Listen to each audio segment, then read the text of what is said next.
If you're glued to your phone all day long or eat lunch over your computer keyboard every day, it's no surprise that these personal electronics get pretty dirty. So here's the right way to clean these gadgets, plus how to disinfect them to avoid spreading germs. To clean your AirPods or your earbuds, start by wiping them down with a clean, dry cloth. Don't use any liquids or sprays, which can potentially damage them. Now, if there's any dust or wax caught in the mesh, you can use a soft bristled toothbrush to brush away any debris from the mesh. And as tempting as it may be, you want to avoid using any sharp objects like a toothpick or a craft knife to clean your AirPods. Now, to clean the case, start the same way. Just wipe it down with a clean, dry cloth. If the outside of the case is particularly dirty, you can dampen a cloth in 70% isopropyl alcohol. Just be sure not to get any liquid inside the charging ports. Using a soft bristled toothbrush, gently clear away any dirt or dust from the connector. Now, to clean the charging ports, use an anti-static brush designed specifically for cleaning tech devices, or else use a clean cotton swab.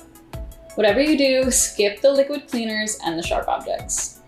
If you've been working from home for the past year, there's a good chance that your computer keyboard is a little more crumb-laden than it used to be. So to clean it, start by unplugging it or removing the batteries. Then turn it upside down over a garbage can and gently shake to dislodge any large crumbs. Next, spray compressed air around each key. For a quick clean, grab some keyboard putty and gently press it onto the keyboard. Then lift it up to pull away the crumbs. To disinfect, swipe the surface of each key with a fast-drying disinfecting wipe. Okay, now it's time to clean the cell phones we spend hours a day scrolling on. So to start, you want to unplug your phone and turn it off. Then wipe down the surface of the phone, including the screen, with a disinfecting wipe. Alternatively, you can spray 70% isopropyl alcohol onto a clean cloth and then wipe down your phone.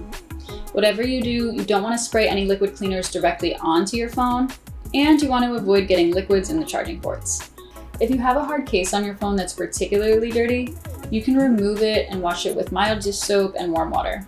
Then just be sure to give it a rinse and let it dry thoroughly before you put it back on your phone. All right, back to scrolling. To learn how to clean everything else in your home, follow along on realsimple.com.